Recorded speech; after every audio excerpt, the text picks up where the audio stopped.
everybody. I'm Larry Ridley. Welcome to the NFL on EA Sports. Two teams will need their quarterbacks to step up and lead their offenses on the gridiron today. It's Ryan's Falcons going up against Bridgewater's Vikings.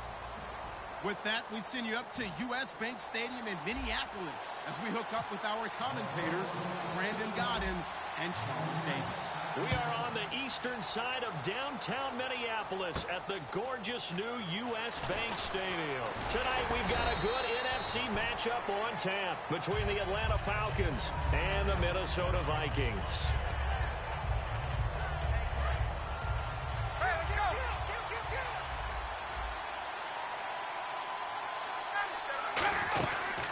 The former Indiana Hoosier here, Tevin Coleman. Call it a gain of 4 on first, and that'll make it second down.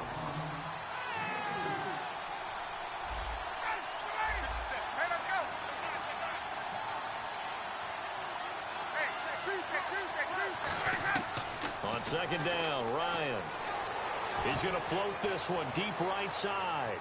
This is intercepted. Terrence Newman with a pick. And the return just out across the 15 to the 16-yard line. Brandon, I'm not going to tell him that you called him old in our pregame meeting, but this guy has been around a long time. If there's a trick in the book, he knows it. He probably even wrote a few chapters. And this is what he's always had. And that's a nose for the football. He's able to come away here with the interception.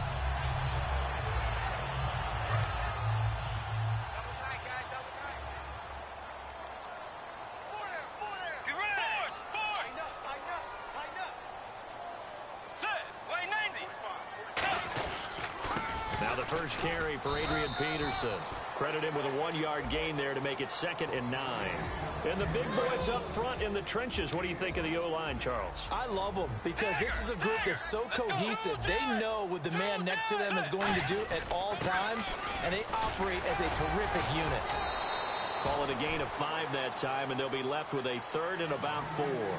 Offensive linemen love creating space for their guys carrying the ball, but when that guy also breaks tackles and creates extra yardage, they almost feel like he's one of them, and they really embrace him.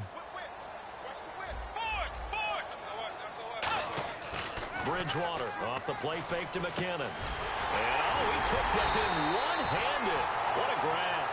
It goes for a gain of 10, and it's a first down. So the offense has it 1st and 10.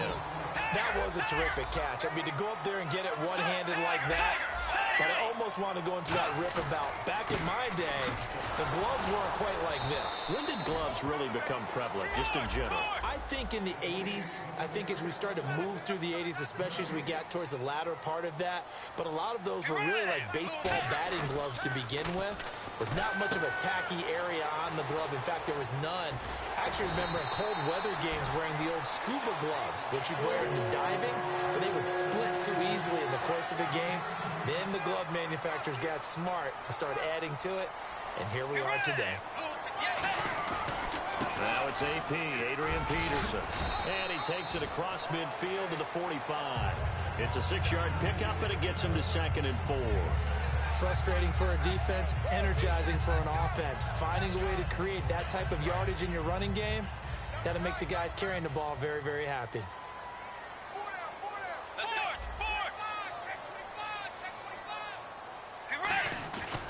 On 2nd down, Peterson. And this time not as successful as he'll get back to the line of scrimmage and no more.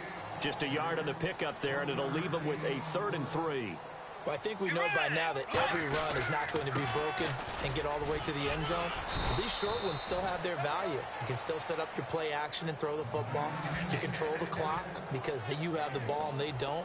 And often the physicality sets the tempo for the game.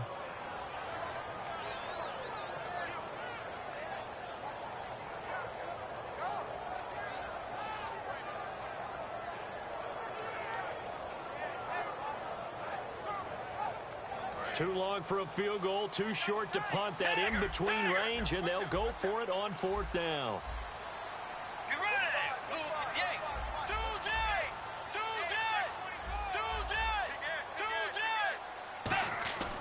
Bridgewater to throw for it on 4th.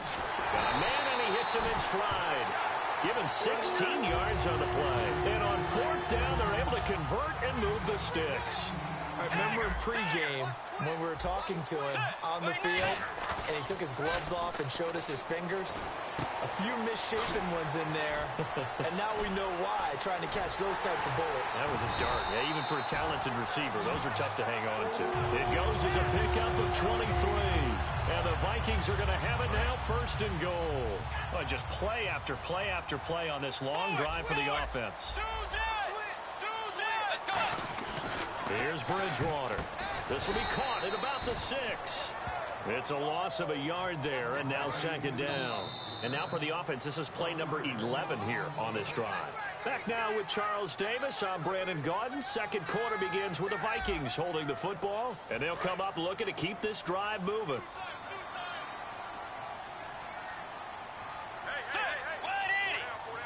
Second down, goal to go from the 6. Peterson gets the call running left. It'll go as no gain on the play, and now they're looking at a third and goal. An extra defensive back on the field here for third and goal. Here's Peterson on third and goal. And he'll get in. Touchdown, Minnesota. Adrian Peterson, a 5-yard touchdown run. And the Vikings are able to strike for 6. No, he missed the PAT. No good on the extra point, so a letdown there. And this will stay a 6-point ball game.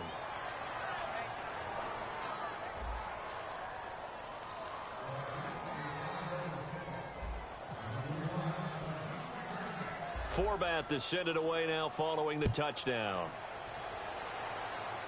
Short kick here, fielded about the 17. And they'll be set up pretty nicely here as they have it up to the 35-yard line. Atlanta now coming out on the field.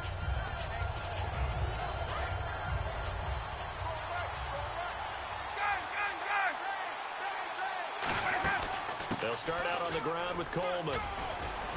And hard running's going to get him over the 40 to the 42. NFC Championship game for Coleman, 64 yards from scrimmage and a touchdown. We talked a lot this year about the duo of he and Freeman and what they mean to this team. They've got him, no, not just them, but they've got him on the doorstep along with Matt Ryan and others of a Super Bowl title. And a lot of people would describe them as 1A and 1B in terms of being the lead back. And Devontae Freeman, when you ask the Atlanta coaches about him, they all say he's fantastic. But having Tevin Coleman to spell him, that's what puts him over the top and makes him a 1,000-yard runner. He rifles one that's intercepted. It's the linebacker, Chad Greenway, with a pick. And they will take over at the 29-yard line. And now out comes Minnesota. And that last drive, a long drive. But not just that, they had a great air attack going. Do they stick with that? I would think that they would, because if they were confident enough to do it on the last drive, starting backed up in their own territory, why would you change anything? They've got to be confident about what they're presenting and continue to do so. Yeah, because the secondary, they really look clueless. And that was amazing because that drive went and went, no adjustments and no big plays by the defense to knock the ball away. A 10th carry now for Peterson. And a cut to the sideline. Room here to run. And he's able to get it all the way down to the 20. It's a big run for AP. 46 yards. And now inside the red zone, the offense will operate.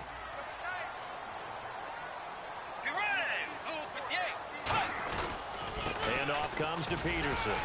And able to fight forward inside the 15 to the 13. A solid run on first down. Gain of 7 leaves him with a 2nd and 3. That was a good run. Probably right on the edge of breaking into something really big. So the defensive guys right now are talking about, okay, what can we do to slow him down before he truly gets started? They give it to Peterson. And he'll be dropped at about the 11 after only a yard.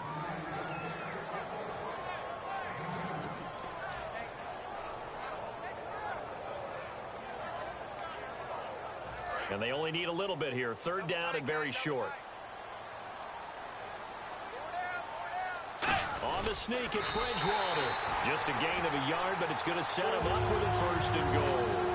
They pick it up on 3rd and 1 on the quarterback sneak, and that's not easily done because there are extra bodies in there on the defensive side, and they're moving forward at the snap. Yeah, I was certainly expecting a handoff, weren't you? Yeah, I totally was. I thought they'd go with it back, maybe try and get a lead blocker in front. But as you talk about in different games, those guys with confidence in their offensive line, they just want to move forward and get it.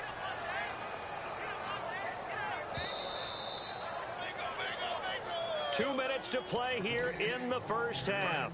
More from Minneapolis after this.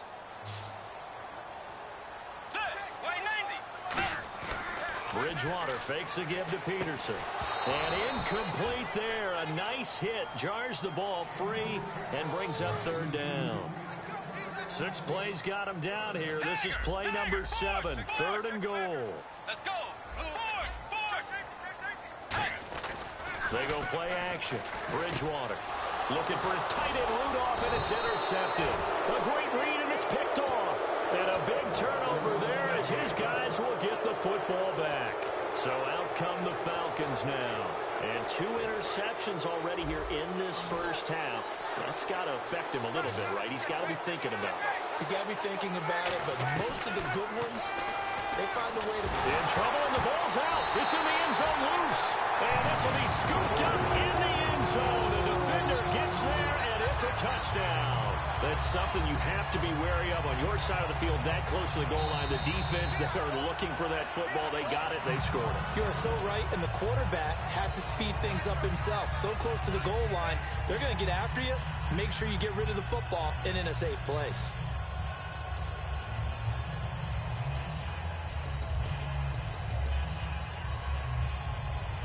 And they'll get set here looking for the 2-point conversion. Let's go. Tiger.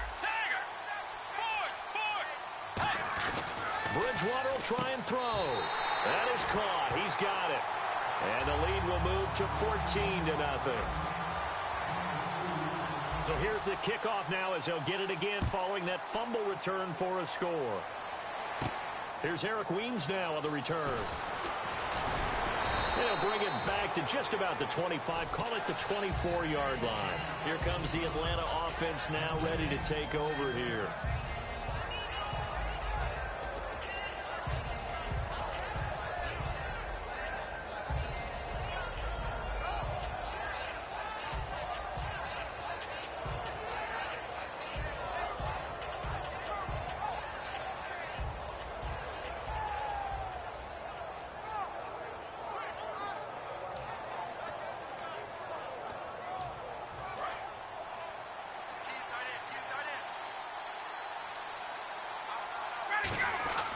After the interception, here's Ryan. And this is Gabriel on the catch. And he'll get it up to the 33-yard line. Give him 9 there on the first down completion. Partner, nothing complicated here. This is just a pretty simple drag route. You're exactly right, Brandon. Instead of throwing it downfield, they just throw it underneath and let the receiver do the work. Now Ryan on 2nd down. He completes it to Julio Jones. Well, it's no secret the defenses have pretty much not been able to cover Julio Jones this season. How do the Patriots do it? I know that that's the $64,000 question. What's the answer? I think they do it in a variety of ways. I think it's going to be a combination plate that they'll throw at him. Sometimes you'll see Malcolm Butler, the #1 corner, go ahead and line up with Julio Jones. There'll be times where he won't, and they'll end up double-teaming Julio. But whoever's on that side will show him different things. They'll come up and press him. They'll back away. They'll pretend to press. They'll run with him. They'll wait at 5 yards and catch him and then try and jam him there. So many different things. Anything trying to chip away at his timing. And he's the epitome of what we call the move tight end. A guy that you can line up anywhere. In the slot, out wide, in tight. Doesn't really matter because he has such great skills. You want to utilize him in all aspects of your passing offense. And there he was in the slot for the catch. On first down, Ryan. He's going to flip that out to the flat. It's complete. A loss of a full 3 yards, and now it's 2nd down. Really good defensive effort. They were all over that little swing pass out to the right side, but for lost yardage. Terrific read, better execution, and done with a lot of enthusiasm, wasn't it? Absolutely. They saw it all the way, ran to the football, and caused a nice play for lost yardage.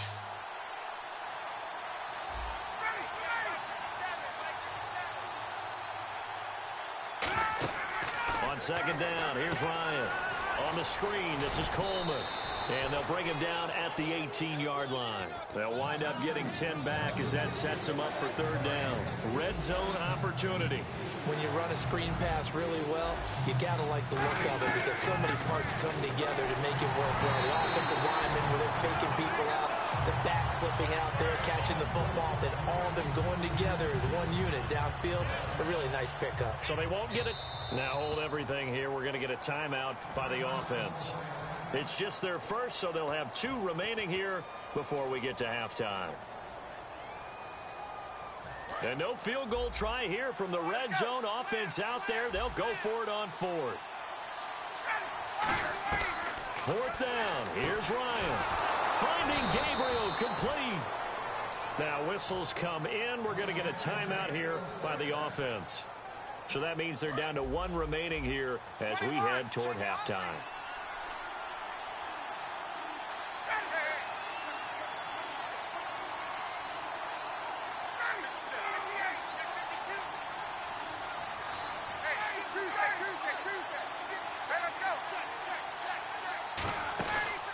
Play fake here on first down. Oh, he had 6 points in his hands there. Couldn't hang on. Second down.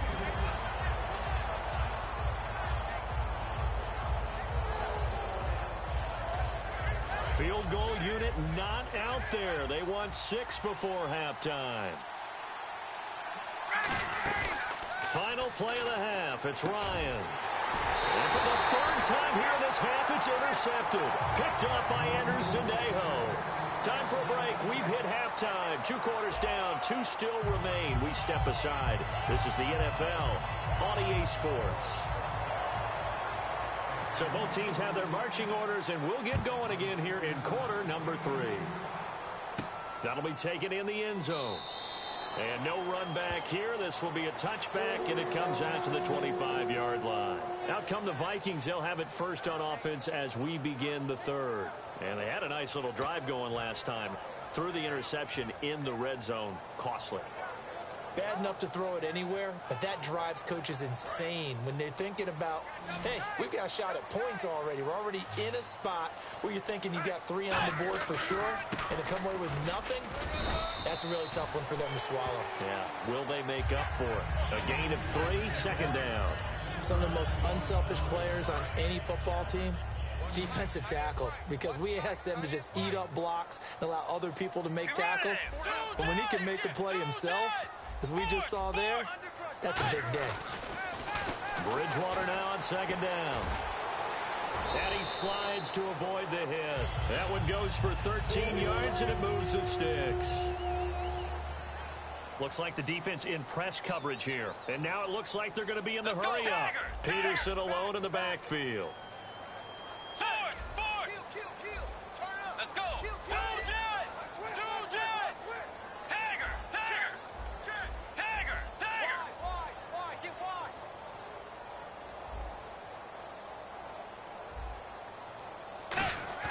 They go play action here on first down. And Rudolph has it, the tight end.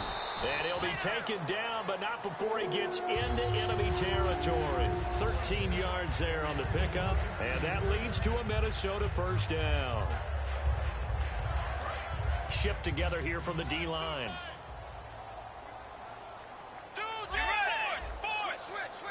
Let's go. Right now. Now a run with Peterson. And he's brought down. It's a gain of 11 yards that time, and it produces a new set of downs. Another good run there, and now we're seeing an offense that's imposed its will on a defense. When we talk about that all the time, what does it really mean? It means that the guys on the offensive line, they feel like they can do whatever they want. They're in the huddle saying, run it again. Give us another chance to smack someone and create some space. On the defensive side of the ball, not only have they imposed their will against you, you're almost powerless to figure out what you're doing there, but you got to keep your spirit up at the same time, and they're taking that too. They run with Peterson. He's been busy tonight. And he is met at the line of scrimmage, and he goes down right there. They'll lose a yard, and it brings up third. That was a nice play by the defense, but the offense can't let that one play define them. let it go, move on, and start over again. Got to get to the 26 for a first. This is third down. Get ready. Bridgewater off the play fake to McKinnon. And incomplete. The contact made the ball roam free and brings up fourth down. On now is Kai Forbath to try the field goal. On the right hash, officially this will be a 51-yard attempt. And that drop will cause a little bit of angst for the play caller because you know they've worked all week game planning and flexing the tight end out and making him a matchup issue for the defense. They have what they wanted, and he drops the ball. Man, just couldn't hang on to the slant. Here's Weems to return. A look at the offense now here, coming back out on the road for their first possession of the second half.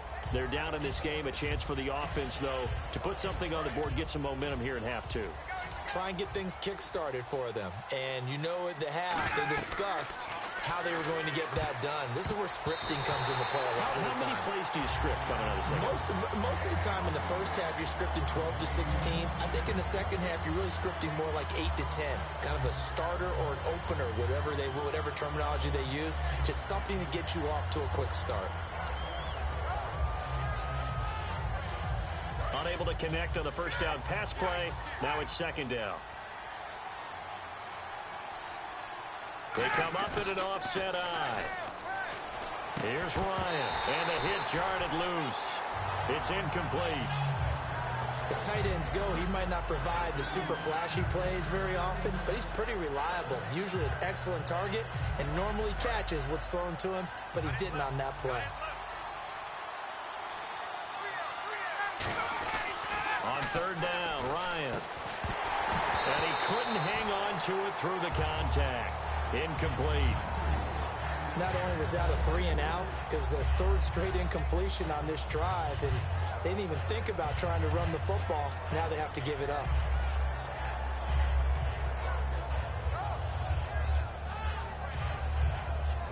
The 3 straight incompletions, they don't care. That hasn't dissuaded them. They're going to go for it on fourth.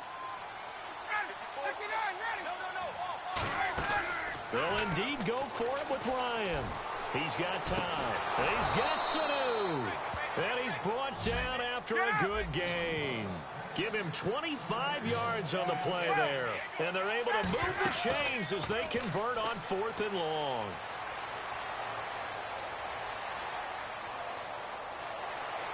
Sanu with a grab over the middle. And he'll get this one down near the 20-yard line. That one goes for 36 yards. We just saw him hit a big play there on a deep post. And most of the time, the post isn't available because usually you have defenders in the middle of the field. But if you throw enough curls and crossing routes and underneath routes, I know from experience, they get tired of watching those balls get caught. They start to creep up a little bit, and that's when you can hit them big over the top. This will be caught inside the 10. And he is into the end zone for a Falcon touchdown. Austin Hooper, a 20-yard touchdown. And the Falcons cut into that lead.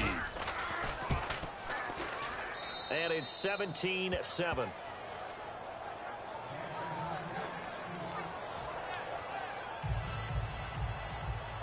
And after the touchdown, here's Bryant now to kick it away. That's fielded in the end zone. And he'll bring it a few past the 20 to the 23-yard line. And now out comes Minnesota. And fortunate to get points on the board last time. They had to hit a really long field goal to do so. The kickers in today's game are so good and so skilled and hit from distances that we almost start to take them for granted. And we can't do that. That's a long field goal that they got 3 points out of. They've got to feel good about that, and they better make sure they love him up because he's helped them out. Yeah, now we'll see if that offense can put 6 on the board here. We'll see. Peterson alone in the backfield. He'll get it running right. 5 yards on the carry. Good pickup on first down. But really, that was no surprise there. They've been running it well all game. And I know goals change all the time, but any team will take that type of run each and every time. And we return, welcoming you back to Minneapolis. It's the Vikings in possession of the football and the lead. They'll be looking to add to that total as we begin quarter number 4.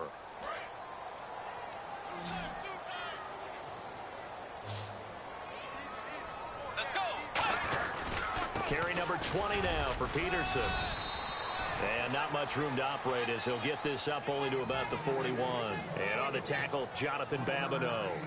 So they run it on second down. Now let's see what third down brings here for the offense.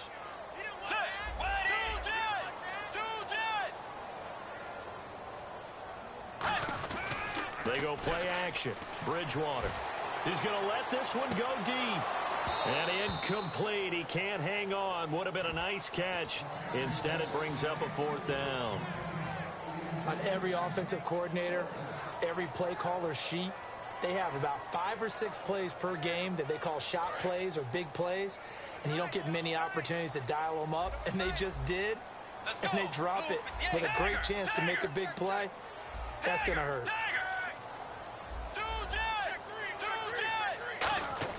The Vikings will go for it. Bridgewater. And this time he's got the hook up. It's complete. That'll be a gain of 15 yards. And they're able to pick up the conversion here on fourth down.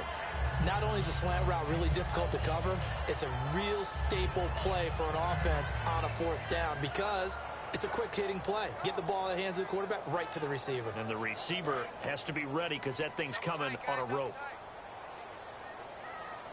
Peterson alone in the backfield.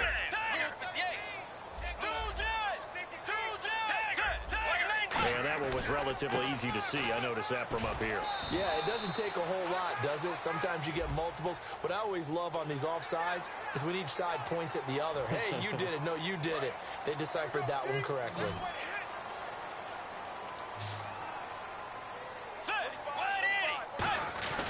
Back to the ground, Peterson. And a short gain there down to the 37-yard line. 2 yards on the pickup. It'll be second down. And here comes play number 6 on this drive.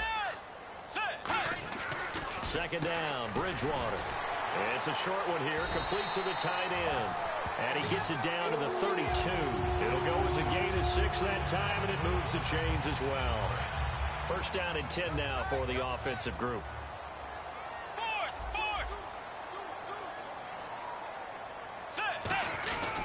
Now a give to Peterson running right. And for one of the first times tonight, he's going to be held up at the line of scrimmage. Grady Jarrett with the tackle. Well, he didn't make headway on that one, but he's had plenty of carries all night long. I just wonder if maybe he's a little bit tired from toting the rock that much. Bridgewater now on second down. Now they set up the screen. That's complete. A good pickup there of 20 yards. That was a beautifully executed screen pass. Let the rushers get upfield. The blocking forms in front. Lofted it to the runner. And now, not only does he have open space in front of him, he's got an escort as well, and they pick up big yardage.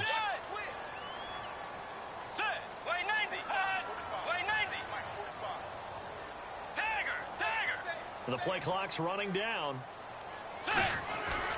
Now Peterson. And a pickup of about 4 down inside the 10 to the 8-yard line.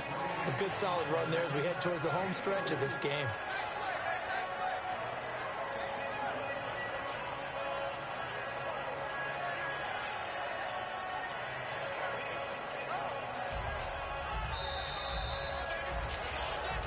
Time for a break. We'll come back and see this one out after this. And the seemingly endless drive continues. Again, Peterson. And he maneuvers his way down to the 3-yard line. It's a 5-yard gain, but they'll still be a yard short here with third down now looming. The offense is in total control right now. And while they don't want to be in anything close to a hurry-up, they want to make sure they do things with discipline now. Get to the line of scrimmage, line up correctly, take time off the clock, snap the ball late in the play clock, and run the game out.